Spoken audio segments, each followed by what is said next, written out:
gdzie zobaczymy ten widok przypominający miasteczka z Pirenejów lub Toskanii.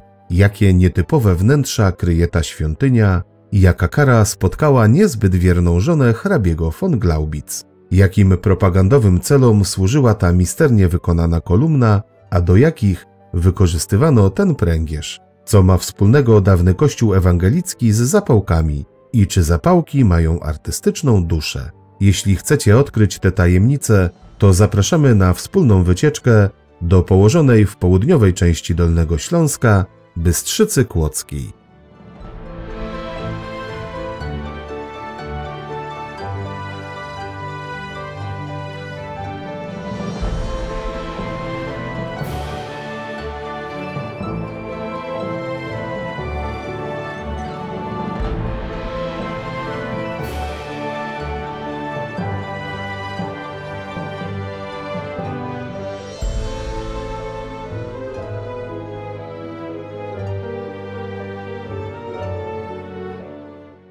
Bystrzyca Kłodzka to jedno z ciekawszych i piękniejszych miast na Dolnym Śląsku, choć dość rzadko odwiedzane przez turystów. Jej tarasowe położenie sprawia, że często jest porównywana do miasteczek Pirenejów lub Toskanii, a porównanie to jest jeszcze bardziej trafione, gdy weźmiemy pod uwagę jej średniowieczny rodowód i doskonale zachowane mury obronne wraz z basztami, bramami i układem ulic, niemal niezmienionym od czasów jej powstania.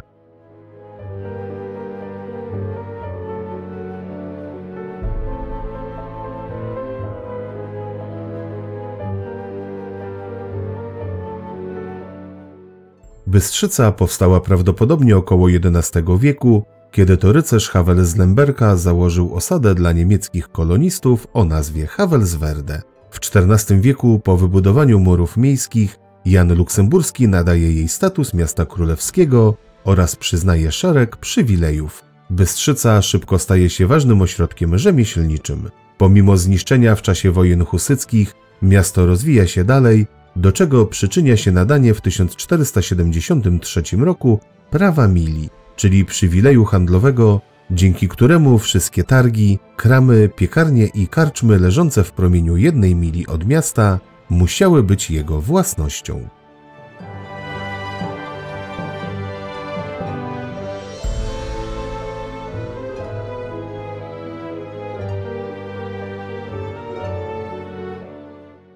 W kolejnych stuleciach miasto położone na niespokojnym pograniczu było wielokrotnie niszczone, łupione, palone i przechodziło z rąk do rąk. Ostatecznie w XVIII wieku trafia pod panowanie Prus. W 1945 miasto zostało włączone do Polski.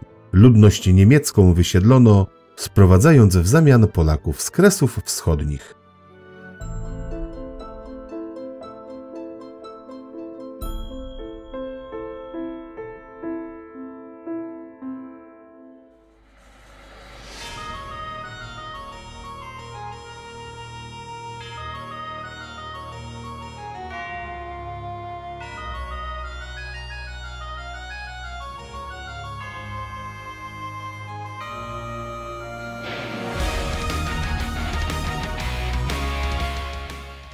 Średniowieczne centrum Bystrzycy Kłodzkiej, pomimo zniszczeń na przestrzeni stuleci i wyburzeń w latach 50. XX wieku, należy do najlepiej zachowanych zespołów zabytkowych. Lokowane na surowym korzeniu, w specyficznym górskim terenie, zostało optymalnie rozplanowane w kształcie zbliżonym do owalu. O oryginalności układu miasta świadczy chociażby trapezowaty kształt rynku, czy usytuowanie kościoła w górnej części miasta, a nie jak nakazywała tradycja, przy rynku.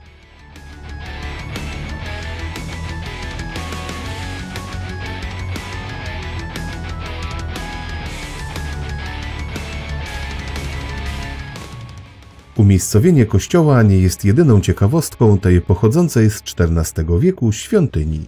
Nietypowo rozwiązano także wnętrze. Jak w żadnym innym kościele w Polsce, od ołtarza aż do organów biegnie rząd kolumn, oddzielających dwie nawy. Sylwetka kościoła, średniowieczna od wschodu i dwudziestowieczna od zachodu, jest wynikiem jego licznych przebudów, w tym największej z 1914 roku. Jeśli uda Wam się dotrzeć do wnętrza, to można tu zobaczyć kilka cennych dzieł sztuki, z XIV-wieczną figurą Matki Boskiej z Dzieciątkiem w ołtarzu głównym oraz detalami architektonicznymi pochodzącymi z XIV i XV stulecia.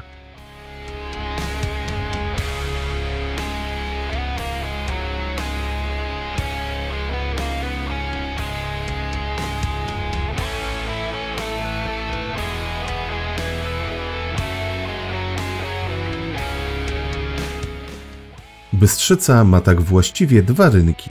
Główny w kształcie trapezu otaczają renesansowe i barokowe kamienice z XVI i XVII wieku. W centralnym jego punkcie znajduje się ratusz. Pierwszy budynek władz miejskich stanął tu już w XIV wieku, jednak zniszczono go podczas wojen husyckich. Odbudowany spłonął najpierw w 1703, a później w 1823 roku. Obecny trzykondygnacyjny budynek ratusza na planie czworokąta wzniesiono w połowie XIX wieku. Stylem nawiązuje on do renesansu florenckiego, a część jego elewacji została ozdobiona dekoracją sgrafitową.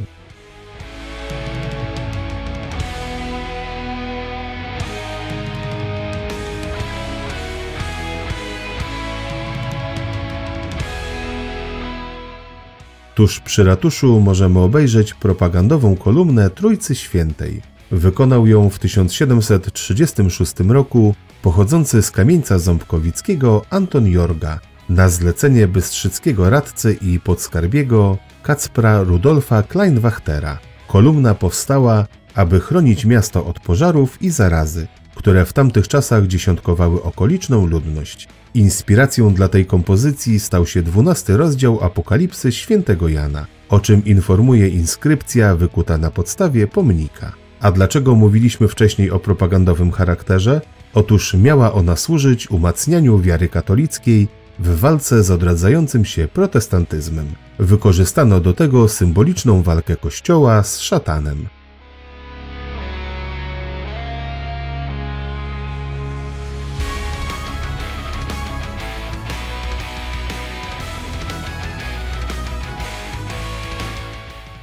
Mały rynek, zwany także drugim rynkiem, zdobi świetnie zachowany pręgierz z 1556 roku. Pierwotnie stał on na głównym rynku obok ratusza. Wykonywano przy nim głównie kary za drobne przestępstwa i kradzieże, ale także wyroki za rozpustę, o czym świadczy wpis w kronice miejskiej.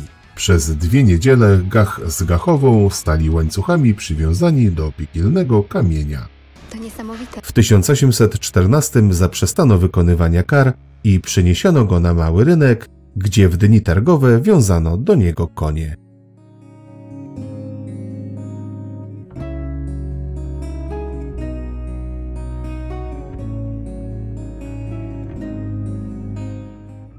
Największą atrakcją bystrzyckiego Starego Miasta jest pochodzący z okresu średniowiecza system umocnień obronnych o długości ponad 1,5 kilometra.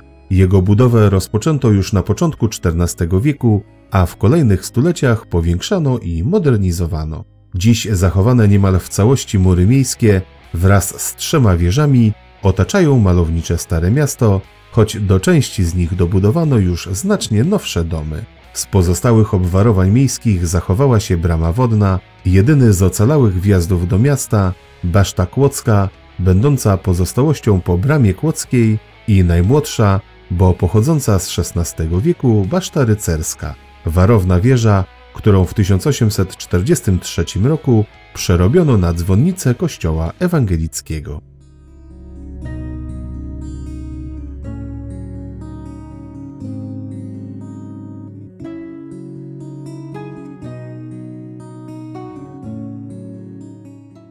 Plenery Bystrzycy Kłodzkiej niejednokrotnie przyciągały polskich twórców filmowych. Powstały tu takie filmy jak Boża Podszewka, Czterej Pancerni i Pies, Nikt nie woła czy Pokot Agnieszki Holland.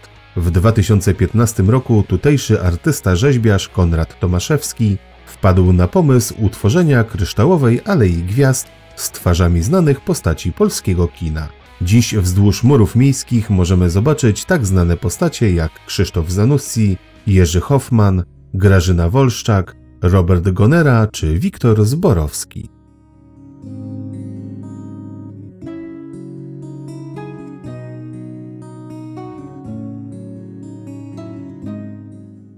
Jeśli podoba Ci się nasz film, proszę zostaw łapkę w górę oraz rozważ subskrypcję kanału i włączenie powiadomień.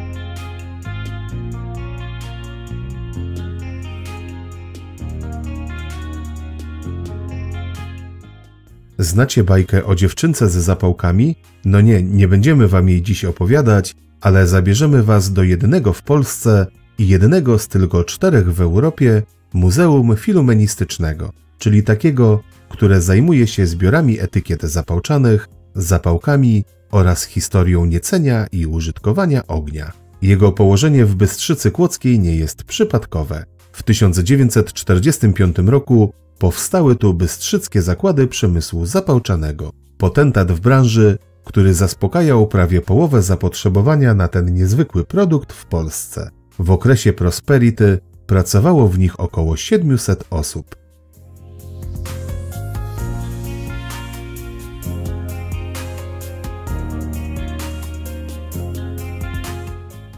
W latach 60. XX wieku powstał pomysł utworzenia w Bystrzycy Muzeum Zapałek. Na ten szczytny cel wyremontowano w czynie społecznym budynek dawnego kościoła ewangelickiego i szkoły parafialnej. Budynki te powstały w początku XVIII wieku według projektu Karla Schinkla. Muzeum oficjalnie otwarto w 1964 roku.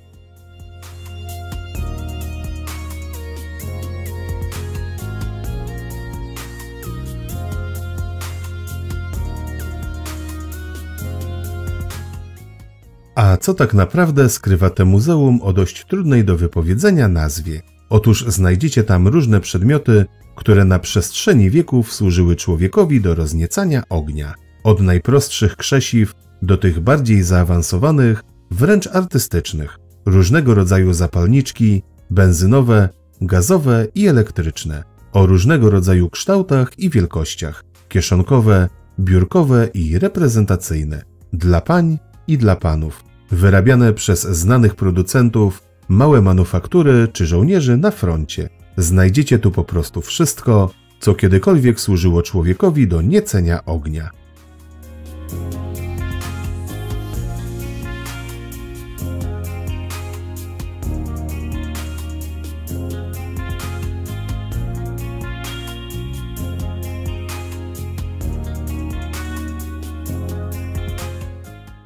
Świat zapałek ma też swoją artystyczną duszę.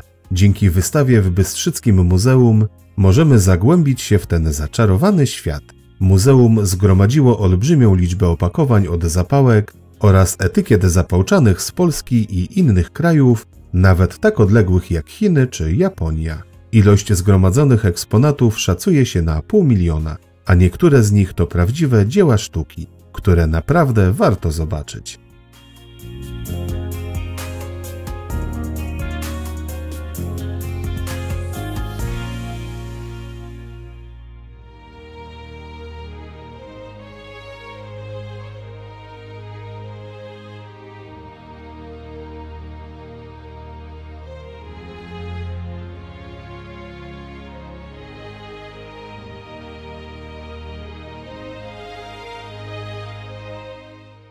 Historia Międzylesia sięga II wieku, kiedy to przy słynnym szlaku bursztynowym powstały niewielkie osady, w których zatrzymywali się rzymscy kupcy. Pierwsze wzmianki o ogrodzie obronnym w okolicach obecnego Międzylesia pojawiają się w IX wieku. Z dokumentów wiadomo natomiast, że w 1294 roku czeski król Wacław II przekazał dobra międzyleskie wraz z miastem klasztorowi cystersów z Kamieńca Ząbkowickiego.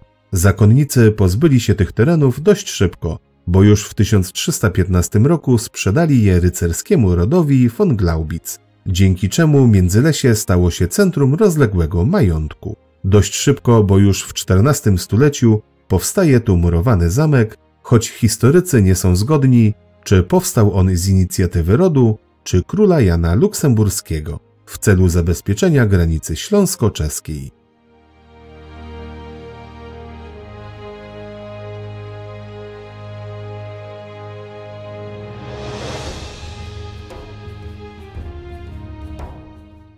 W XV wieku tereny ziemi kłodzkiej stały się jedną z aren wojen husyckich, a zamek w Międzylesiu był punktem wypadowym na Czechy połączonych wojsk książąt żagańsko-głogowskich. Ówczesny właściciel Wolfhard von Glaubitz, który był zdecydowanym przeciwnikiem herezji husyckiej, często osobiście uczestniczył w wyprawach wojennych. Żona Wolfharda, Agnes von Leysen, która była niezwykle piękną kobietą mającą rzeszę adoratorów, dość często i ochoczo korzystała z wolności, jaką jej dawały liczne wojaczki męża.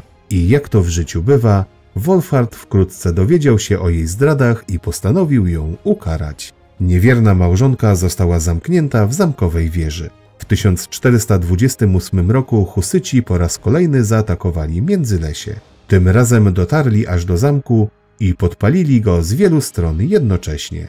Glaubitz zabrał dzieci i wraz z innymi mieszkańcami opuścił zamek podziemnymi korytarzami, zapominając o swojej pięknej żonie. Pożar strawił niemal całą warownię, pozostawiając jedynie okopconą wieżę, którą od tej pory nazywaną Czarną. Wolfhard wrócił w poszukiwaniu szczątków żony, jednak niczego nie znalazł. Nikt nigdy nie trafił na ślad jej ciała. Ponoć nadal tu mieszka, a nocami spaceruje po balkonie wieży i czasem daje znak o swojej obecności na zamku.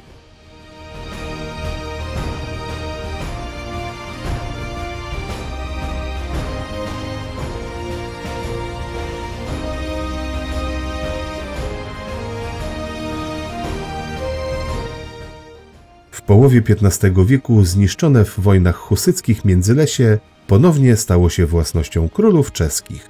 Odbudowany w stylu renesansowym zamek przez kolejne 2 stulecia zarządzany był przez czeskie rody. W roku 1653 zniszczony podczas wojny 30-letniej zamek kupił za sumę 50 000 guldenów czeski hrabia Michał Ferdynand von Altan i w jego rodzinie pozostał on aż do roku 1945. Pod koniec XVII wieku dochodzi do rozbudowy zamku, w trakcie której powstają 2 barokowe skrzydła i mur kurtynowy. W tej formie zamek przetrwał do końca II wojny światowej.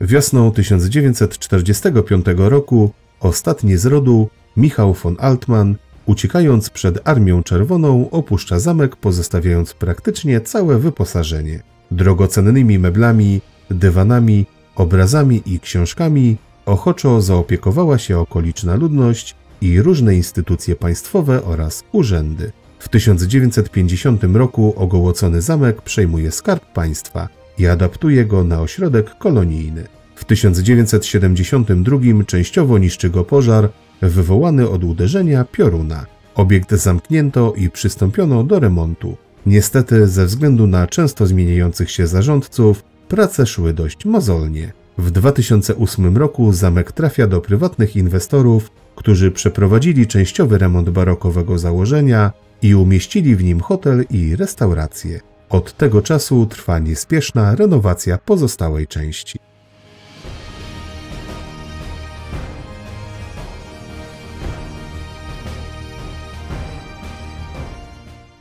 Odwiedzając zamek, nie można pominąć stojącego przy jego północnym skrzydle kościoła Bożego Ciała, który połączony jest z warownią krytą galerią. Wzniesiono go w stylu późnego renesansu z elementami neogotyku w początkach XVII wieku, a pod koniec stulecia dokonano barokizacji kościoła. Wewnątrz warto zwrócić uwagę na oryginalną ambonę w kształcie łodzi z żaglem, pochodzącą z 1760 roku. Zdobią ją płaskorzeźby 4 postaci z Pisma Świętego: świętego Krzysztofa, świętego Augustyna, świętego Antoniego głoszącego kazanie do ryb oraz proroka Jonasza, wrzuconego do morza.